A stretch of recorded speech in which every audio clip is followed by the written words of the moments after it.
not who you were hoping to see, huh? Well, don't worry. I know when I'm not wanted. I'm going. I'm okay. 12 seconds later. Oh, sorry, guys. Sorry. Sorry, I got here as fast as I could. My speech ran long at the knob polishing convention, but I'm ready to start the show. Hey, was somebody here just now? No one important. Okay, I believe you. On this week's WIAGW! Why I'm a Genius Weekly! Welcome one and all to another episode of Why I'm a Genius Weekly. Thanks for stopping by. Today we're discussing the crown jewel that rests atop a series that's been running since 2013, of course, Steven Universe. I have long been a massive fan of the show, finding it to have unequivocally the comfiest atmosphere of any show I've ever watched. 5 seasons have passed now, following the adventures of the titular Steven Universe and his friends Garnet, Amethyst, and Pearl, along with his father Greg and his little love interest Connie. Them and a whole cabal of other characters have traveled throughout the world doing cool fantasy, touchy-feely shoujo bullshit, but also with some cool fights, with some fascinating lore, and again, some of the comfiest vibes I have ever experienced. A few short nights ago, that all came to a head on Cartoon Network as Steven Universe the movie aired for all to see. Steven Universe has always been a musically inclined cartoon, a quality of a show I happen to be deeply passionate for, so imagine my joy when I found out that the movie was in fact a musical. From here on out, I'm going to be spoiling everything about the series from all the seasons up to now, including the movie. So if you're not on board, let me encourage you to go watch the show and to watch the movie. I would never claim that these series are flawless. I personally have many complaints to make about the shows, but I'm just going to tell you right now, the positives massively outweigh the negatives. Which maybe surprises you for a guy like me, because on its face, this show looks like pure SJW propaganda. Now, maybe that's part of the story, but that's never made much of a difference to me when I just sit down and watch the damn thing. And largely, I'm here to make a case as such. This show is not really about how every little detail fits together in a grand, militaristic Game of Thrones style chessboard, where we can judge the value of certain pieces and try to predict things that are going to happen down the future line. There's a lot of bullshit that happens because that's the kind of show it is. It's a kid's show. If you want to find a show with flawless continuity, this is not the one for you. For me, however, I choose to look at this show through a more charitable lens. At the end of season 5, Steven makes peace with the head of the Gem Empire that was previously waging war against the Earth and obliterating billions, if not trillions of life forms throughout the galaxy, and we all just kind of get over it? Yeah. That's what happens in Steven Universe, because that's the kind of show it is. And it's a damn enjoyable ride along the way. So there you go. There's my recommendation. And now, let's get to the movie. 2 years after the aforementioned war has ended, Steven Universe has traveled throughout the galaxy, dismantling the Gem Empire. Now 16 years old, he's truly come into his own as a hero and a leader. With all the good stuff like a clothing change and even a little peck on the cheek from love interest Connie. The theme of the start of the movie is happily ever after is here, and we're living it, baby. I'm not gonna go into every song that's played throughout the movie, but the song that summarizes the backstory of each of the characters, that being the core crystal gems, Steven, Garnet, Pearl, and Amethyst.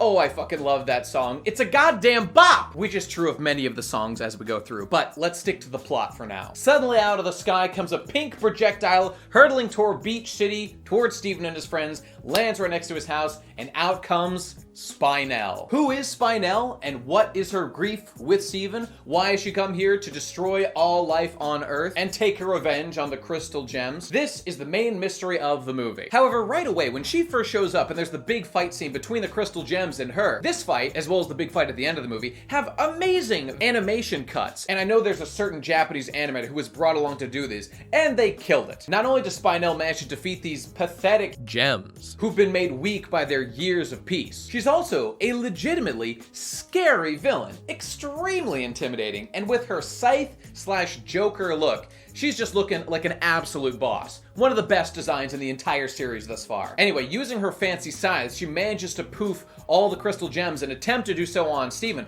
but it doesn't work, and he takes the weapon and manages to poof Spinel in turn. What this turns out to do is be a homeworld weapon that's designed for doing factory resets on gems. Therefore, all the crystal gems get reverted back to their base forms, losing all character development and all memories. This also happens, however, to Spinel, who now looks like this, which immediately raises the question, what happened here to go from that to that? Because let me tell you, this girl is fun, this girl is goofy, this girl's animated like a 1920s cartoon. Those are the kind of superpowers she was using to do her sick Kung Fu Joker scythe tricks during the initial fight. Oh my god, it's so fucking sick. When she moves around, if you listen close, there are balloon inflating and deflating sounds used to go with her animations. Oh my god, the detail is incredible. They're blowing it out of the park with this character. Doesn't hurt that she fights a lot like a one Monkey D. Luffy. That's pretty cool. So now, problem being, the big-ass injector that's injecting poison into the earth and is gonna kill all organic life can only be turned off by Spinel, but she doesn't remember who she is, and she doesn't know how to do it anymore, because now she's cute. So we start doing a fetch quest, where first we have to restore Amethyst memories, so that we can restore Pearl's memories, so she can restore Spinel's memories, and we can get this thing sorted out. Now this is a delightful segment of the movie. It's almost clip show-esque in that we're revisiting the major milestones of various characters and their progressions, which makes a lot of sense for these characters who have had these gigantic arcs since 2013 over 5 seasons. Frankly, they've all matured basically as much as they were going to, so I could see some people thinking that this was like a cheat, like at the beginning of your average Metroid game where you lose all your powers and you have to get them back arbitrarily. I think that this works very effectively though for both newcomers who might just be jumping in to watch this movie, as well as guys like me. I mean, just reality check,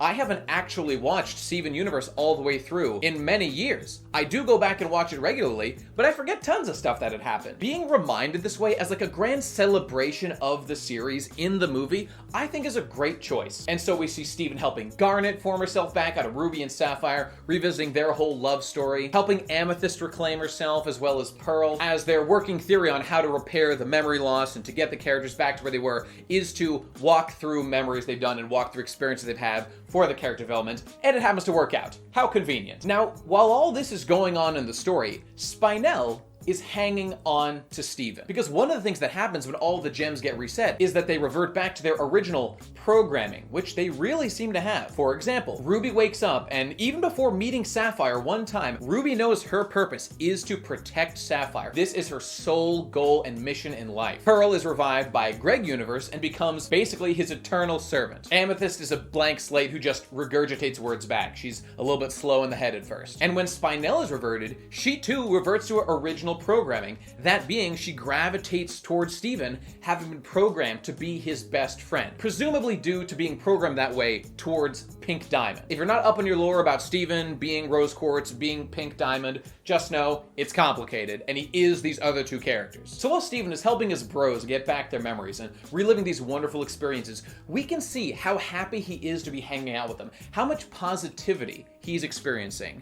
And Spinel is just kind of tagging along. She's third-wheeling them hard. And when we first met her at the beginning of the movie, she was saying things like, how nice to meet someone's new friends. Not super fun to be forgotten, but looks like you guys here on your new world with all your new friends, you're having a great time, and isn't that just swell? The implications are clear. She's talking about Pink Diamond. And even Steven, with his boundless patience and his boundless love in his heart, even he, in this fucking movie, is kind of annoyed by Spinel's antics, and you can see it. And the couple of times where he tries to leave her with the group to go off and do his important big dick mission man things, she does not deal with it well, getting visibly angry and freaked out, so that Steven just consents and takes her with him. Now, all this culminates in a moment, a glorious one, where Steven fuses with his own dad, Greg, to produce the double dick stag. My god, what a fucking Chad. And does a duet with Pearl and Amethyst and revives Pearl's memories, all that good stuff. But these feelings of seeing other people having so much fun together and excluding her, just being a face in the crowd, not able to be close to the person who she loves. And ultimately, Steven chases her down to find out what's going on, and they head back to where she never left. With Steven asking, what's wrong? What can he do to help? How can we get your memories back, Spinel? Spinel takes him to a private garden of her and Pink Diamond that the two shared millennia ago. She tells the story about how they would play together every day in their own private little world, just the two loving each other and having so much fun every day. But little by little, something was changing in Pink Diamond. Pink Diamond's desire to have her own world to colonize, as all the other diamonds got to do was growing bigger and bigger inside her, and she didn't really feel like she had time to be hanging and do kiddie games with Spinel anymore. And this is when it happens. This is when we get the #1 most emotional moment in all of Steven Universe. There's not many moments in Steven Universe that I think are super emotional, that are super impactful on me as a person. Stronger Than You, Garnet's first song, absolutely one. The moment that made me fall in love with the series to begin with, Giant Woman from season 1, the first time we see a fusion, and we feel how much love exists between Steven and the fusion of Garnet and Amethyst. It's so powerful, so much is communicated, and they're such positive anthems. This is the opposite of that. This is the story of a clown who just wanted to entertain the person she loved, who decided to throw her away like trash. Don't let him see you cry, Nate! Don't let him see you cry! The song Drift Away plays, as we hear how Pink Diamond, one day when she finally was given her colony, was just a little bit annoyed with Spinel, had just decided that she's a little bit too much of a burden to take with her or put up with anymore. So instead of taking her with her to her colony, taking her back to Homeworld, she thought she'd just brush her off. And she told her, "We're gonna play a new game today. The new game is, you stand very still in this garden and do not move." And then she walked away. Didn't even look back. This clown, whose only purpose in life, her literal programming being to make Pink Diamond smile and laugh, stood in this exact same spot for 6,000 years. Remember Dr. Stone? That was getting up towards 4,000 years, but this is 6,000 years, a conscious, thinking being who loves Pink Diamond and just wants to make her happy, standing in one spot because Pink Diamond said she was going to play a game with her. And you know what that implies? That implies that she's going to come back and finish the game. And for 6,000 years, Pink Diamond just left her there. She just abandoned her there in that spot. It's not right. You can't do that to someone. Constantly doubting herself, constantly wondering, am I playing the game right? Am I making Pink Diamond happy? I hope I'm doing okay. When she comes back, I want to make sure that I did it right. Oh my God, it was her only thought in life. That's not right! And as we all know, Pink Diamond never came back. She went to her colony. She made her new friends. She started her war. She protected Earth. That's all great. But behind it all, there was an original sin. And it was the abandonment of Spinel in this garden. This person born of pure love, who just wanted to make you happy, she threw away like trash. It's very similar to Toy Story 2, what happens to Jessie. But at least in Toy Story 2, like in real world, the kid who grew up, Amy or whatever her name was, like toys aren't actually real to humans. So at least she has an excuse. Like throwing away a toy is not immoral because toys don't really have souls. And she didn't know that the toys were literally pretending to be inert for no reason. Toy Story doesn't make sense. But Pink Diamond knew. Pink Diamond knew that this girl loved her and just wanted to make her happy. And you know what interrupted it after all those years? Cleaning up Pink Diamond's messes once a fucking again, Steven Universe's message coming through the broadcast, as he did his galaxy-wide broadcast to let everyone know that peace and happiness had come to the galaxy, thanks to the wonderful Rose Quartz, thanks to the wonderful Pink Diamond reincarnated as this charming little boy who's just out to make everybody happy. But you know who didn't get a happy ending? Spinel. Remember that shot at the beginning of the movie where we see Steven making the broadcast? Oh yeah, we're just talking to everybody hanging out in the city. Oh, I didn't notice this cut at first. You see what this is at the beginning of the movie? It's Spinel. She's still waiting. She's been waiting for 6,000 years. Look, wiping out all organic life on Earth is maybe a little bit of overkill, but can you fucking blame Spinel for going full broken mode? I don't think I've ever seen anything more justified. All the love she had that kept her going those 6,000 years instantly turned to ash and turned into pure rage and pure hate. And she wanted to take it out on whoever she could, because the damnedest thing was Pink Diamond's already gone. So who's left? Her son, her friends, the whole damn universe. Now, before we move on, in slight defense of Pink Diamond, personally, after thinking about it a lot, I don't think that Pink Diamond intentionally wanted her to stay in this spot necessarily for the whole 6,000 years. There's a couple of facts we should examine. One, We know that the transportation system was knocked offline before it gets repaired in season 3 or 4 or whatever. So maybe Pink Diamond wanted to come back, but couldn't come back to save Spinel. Well, there's a couple of problems there, that being that we know that Spinel was there for 6,000 years, but the shattering of the transports was a full 1,500 years after that or so. So okay, I guess that was a 1,500 years that she left her before she wasn't able to come back and get Spinel. Okay, before that, what about maybe when the war broke out? I checked the timeline. I'm pretty sure that there was like hundreds of years past before the appearance of Rose Quartz or the shattering of Pink Diamond or any of that shit. So, okay, maybe she wanted desperately to come get her after that, but she gave her several hundred years, okay, before it was even any kind of burden to come back and get Spinel. Hundreds of years, okay? But this is the other thing. This is why we can't give Pink Diamond too much responsibility, because I think what she was something we already know she is: a dumb, naive child. This was Pink Diamond before she had her own colony, while she was still a young, dumb brat. I think she was like a kid in school who had that annoying tag-along who she didn't want to hang out with anymore. So she did something kind of mean and made up a lie so she would leave her alone. Yes, it's a shitty thing to do. Yes, it's incredibly fucked up. And yes, we can all appreciate how much damage it did in the long run to Spinel by this kind of a betrayal, especially considering she was designed to love only Pink Diamond. But the fact of the matter is, I think Pink Diamond was just being neglectful, was just being a bad friend. I don't think she wanted to hurt this person that much. And there's another factor. It's that it was not the case that Spinel was trapped on this garden and could not leave. That teleporter was operating for a good 1,500 years according to the timeline. At any time, Spinel could have walked away.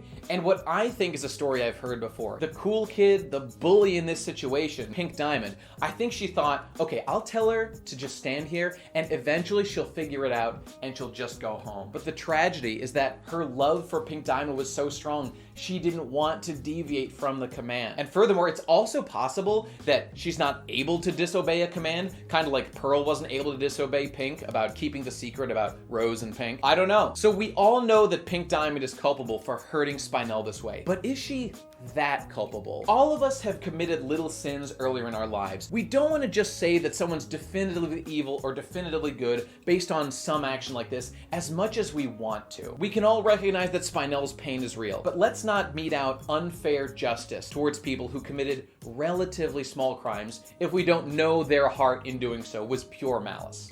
That's what I think. Anyway, after all this revelation, Steven and Spinel have a moment together now that she's gotten her memories back and is broken Spinel. And he's actually able to convince her, through song of course, that it's possible for her to love again. Because if you think about it, it was only the morning of that very day that Steven Universe made the announcement that she heard on the transmitter. It had been less than 20, maybe 12 hours since Spinel got this news to right now. So this trauma is fresh as fuck. And Steven gets her over that initial hump. Yes, Pink betrayed you. Pink was a bad friend. Even Steven himself was like, yeah, fuck Pink. She was a fucking bitch, which is absolutely true. And Spinel begins to feel a bond growing now with Steven. She feels found, like she has someone she could care about again. And so together the two head back to Beach City. They introduce Spinel to everyone. They tell her it's okay. She's on our side again. There's no need to be angry. We can all calm down and work this out. We managed to find peace. Now that we understand what made Spinel so angry and directionless with her rage, we can deal with it. So they get Spinel to remove her injector. The biopoison isn't going to kill the planet anymore,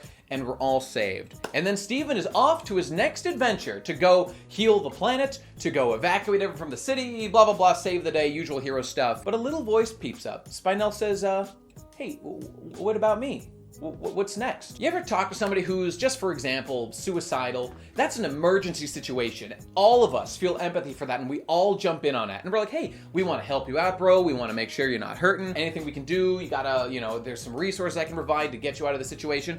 Okay, that's great. We've done it. We saved their life. We can all pat ourselves on the back and go on with our day. We're heroes. What happens, I don't know, maybe a couple days later? Sure, they were pulled out of their suicidal swing. They're back in the same situation they were in before. All the same reasons to to be suicidal are all still there in their life. Has any of that changed? Have you, hero, done anything to actually improve their life? No? I didn't think so. So how exactly have you actually solved the problem in this person's life? You haven't. You put a temporary band-aid on it, and that is how Spinell feels right now. She got to be useful to Steven, aka Pink Diamond. She got to feel a little love and appreciation for saving the day by removing her injector that she herself brought. But now Steven's going off to do other things, and I mean, let's reiterate the point. Steven was not really a big fan of Spinell. Throughout the entire episode, we saw him being annoyed by her, and now she's committed these acts of terrible violence against his friends and family and the Earth itself. Is he really gonna want to be friends with her after all this shit? And she starts to think that the reason he kept the scythe that pops out of his pocket is so that he can wipe her memory and revert her back to her dumb factory settings, undoing everything she's experienced and making her whole existence invalid. That'd be pretty fucked up to do, man. Obviously that was a misunderstanding, but this is what she gets in her mind, and the big fight happens again, baby. The rest of the crystal gems go off to save the populace now that the drill came back down and is fucking up the whole city, and Steven decides to one-on-one take on Spinell, despite being powerless, with his patented 𝓒𝓻𝓸𝓷𝓲𝓷𝓰. Now, if you really think about it, Spinell's problem is exactly the kind of problem that could be resolved with 𝓒𝓻𝓸𝓷𝓰. She has a personal, emotional grievance and nothing else against someone who's already dead. All she really needs is to be convinced that there's hope for the future and that she can improve her life. She doesn't need to be stuck in the past and feel like she'll always be useless and the loser who was dumped by Pink Diamond. But she's not hearing it, and they have the big fight. Which happens, of course, to the big fighting musical anthem, Change, which is one of the best songs in the movie, where Steven realizes the reason his powers haven't come back was because he hadn't experienced the most important thing in his entire character development, the ability to change at all, to grow from the baby he was at the beginning of Steven Universe to getting all these powers and becoming the godlike savior of the galaxy that he was. And so bam, boom, pop, they fight it out, including some incredible animation cuts and one big Gomu Gomu no Kong bazooka from Spinell. It was fucking incredible. But in the end, it's what it always is, man. Steven wears her down. He just keeps telling her, there's no need to fight. We can be friends. We can deal with your problems, man. There's no need for this. We can all end this peacefully. There's nothing to fight about. And Big Dick Steven does the damn trick. Eventually, she agrees. In glorious fashion, she realizes what she's doing just ain't right, and there's no purpose to it. And she wants just to have friends. She wanted to love Pink Diamond. She just wanted to be friends with him, and he's reaching out a hand to her right now. So why are they fighting? A big explosion happens, the thing goes bam, bam, bam, bam, bam, but Steven with his new barrier powers protects both of them. They're A-okay. Now, Steven leaves Spinell for a moment to go run off and go hug all his friends, the big characters that we actually love and care about, while little old Spinell is over in the corner just looking on sadly. She doesn't get one fucking hug the entire movie. And she realizes there's just no way for her to be friends with Steven here. And in a surprisingly mature turn of events, Spinell admits there's just no way she can be friends with Steven like this. Now, this strikes me as perhaps an excuse to get Spinell out of the story so that she won't need to be a regular occurring character and they pay union fees on the voice actor and have to animate her with their weird animation stuff. Just keep that to the movie. I don't even know if she'll be showing up in season 6, which is confirmed. But regardless, the reality is that Steven just wasn't a big fan of Spinell, period, and she was pretty damn annoying. But that's when the diamonds show up. Now, you may be asking yourselves, wouldn't the diamonds have been very useful to call at some point to help out with this whole catastrophe going on? The answer is yes, and Steven's retarded for not doing so. But that's just the story, baby. Pew, pew, pew, pew, pew, pew. Don't worry about it too much. Anyway, when she arrives, Steven, big brain idea happens. And he says, hey Diamonds, have you met Spinell? Now, of course, they knew that Spinell was like a rare toy of Pink's in effect. And they say, oh, you remind us of Pink. Kinda like Steven does. They sing the song where they're trying to tell themselves, we know Steven isn't Pink. Pink is dead. This was established at the end of season 5. Steven exists now. Pink is gone. We just want you around to remember her because we loved her so much. Now, the Diamonds have been wanting Steven to come live in the palace with them because they fucking hate Earth. They think it's trash, and they're right. But having Spinell around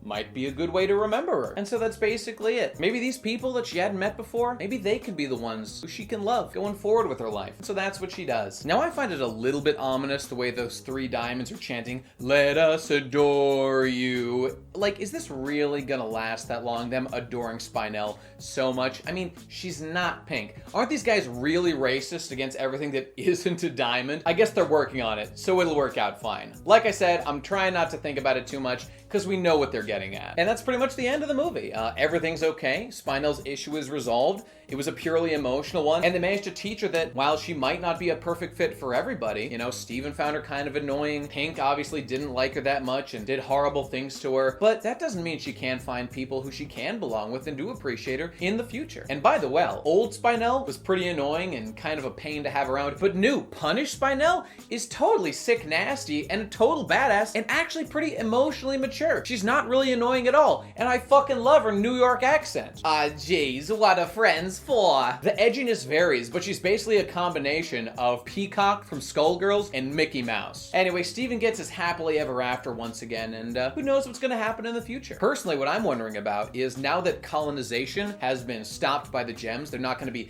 extracting health or life energy from planets anymore, which is how they've propagated their species of gems. We need a solution. And Peridot, I think, had one a while back, a couple seasons ago, that might be a way that gems can exist in a harmony with nature and not just be a purely parasitic species. I'd sure like to hear where that goes, but I guess we'll see in season 6. But before we wrap up, let's touch back on the themes of this story because I really feel like it deserves talking about. Now, I watched the emotional climax for me of the movie. That song, Drift Away, over and over and over. I've probably listened to it dozens of times now, and it made a serious impact on me. I'm recording this episode like a day late because I just couldn't get over how it made me feel, and it took me a long time to process my emotions about the experience that Spinel has throughout the movie. And knowing all we know now, my conclusion really is Spinel is that kid. We all know that kid. He was that kid who tried to hang out with our friend group, and we didn't really like him that much, and we didn't really want them to be around. I've both been that kid in situations, and I've been the mean kids who don't let that kid participate. And while I call that mean,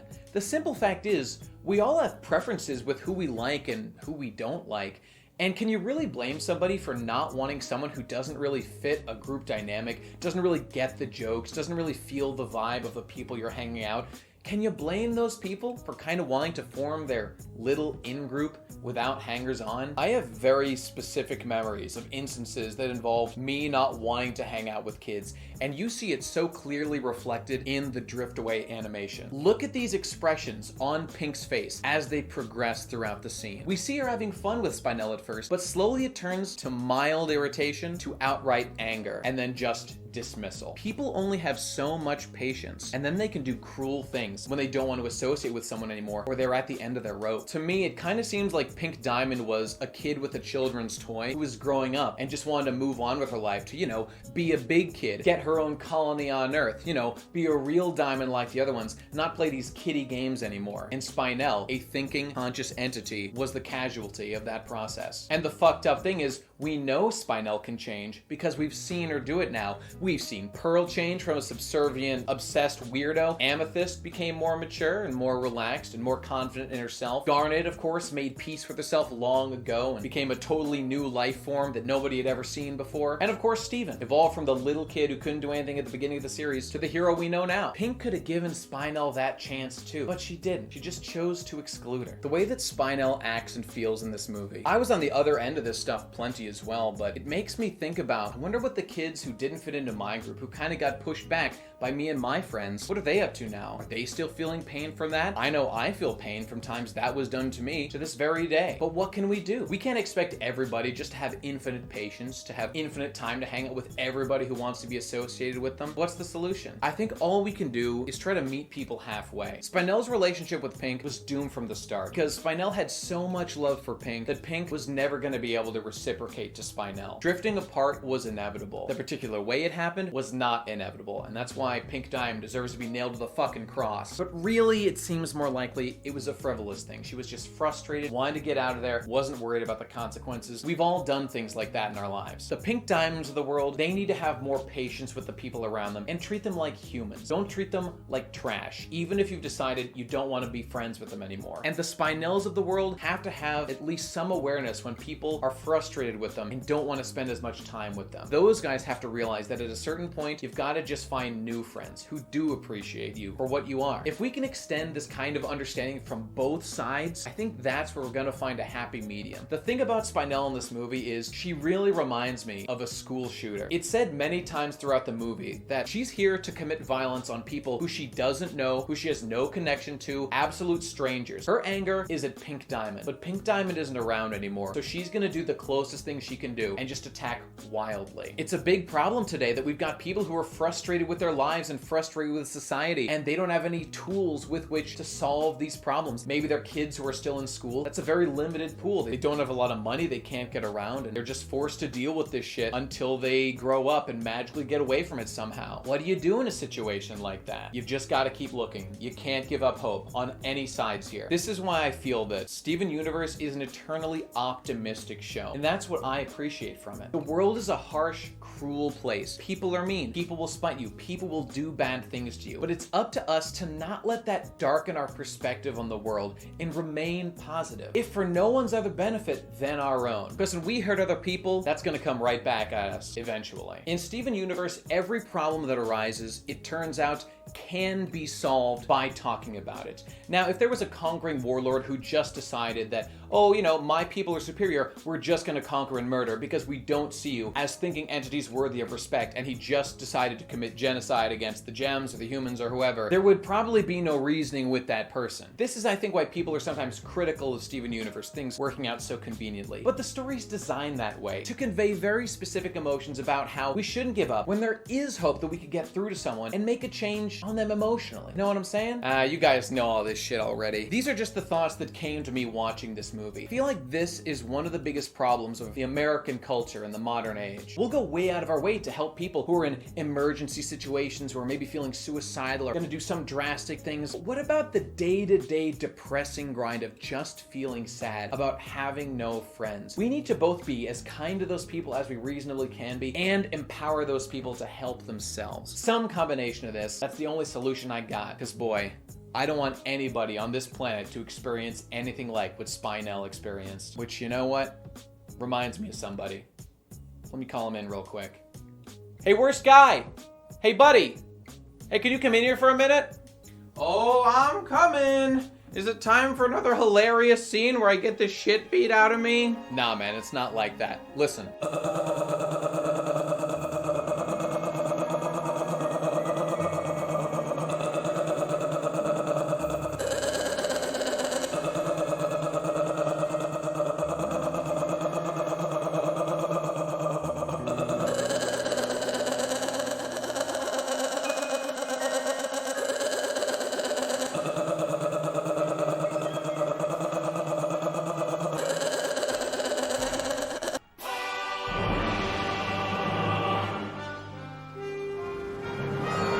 Wow.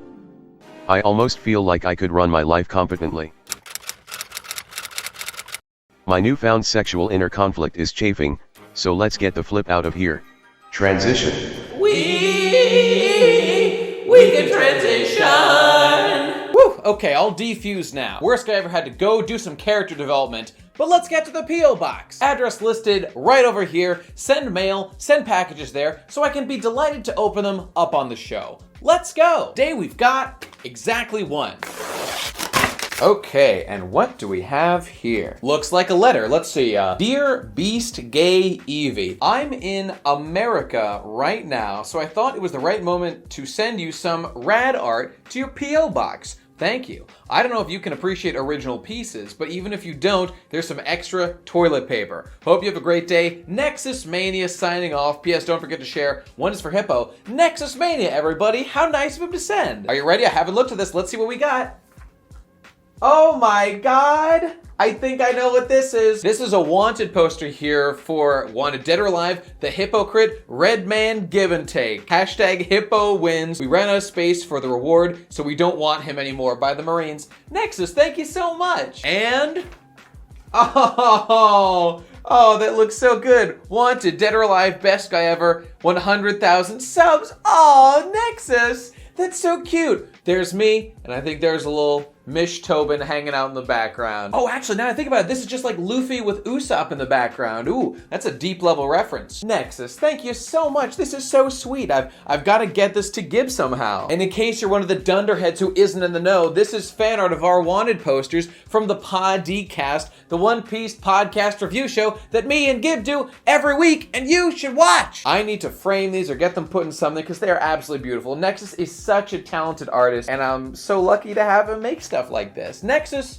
thank you from the bottom of my heart. I have no idea when I'll be seeing Gibbs, so it might take a while to get this to him, but we'll see what we can do. Okay, there you go. One and done. What a beautiful time that was. Nexus, thank you again. Everybody, I encourage you to please send letters, and if you want packages, that's fine, but I just like having something tactile in my hand to open the show so I can do those sound effects. And that's the only reason. So if you want to, please send to the P.O. Box, but in any case, I think that's gonna do it, everybody, for this week's WIAGW. Why I'm a Genius Weekly.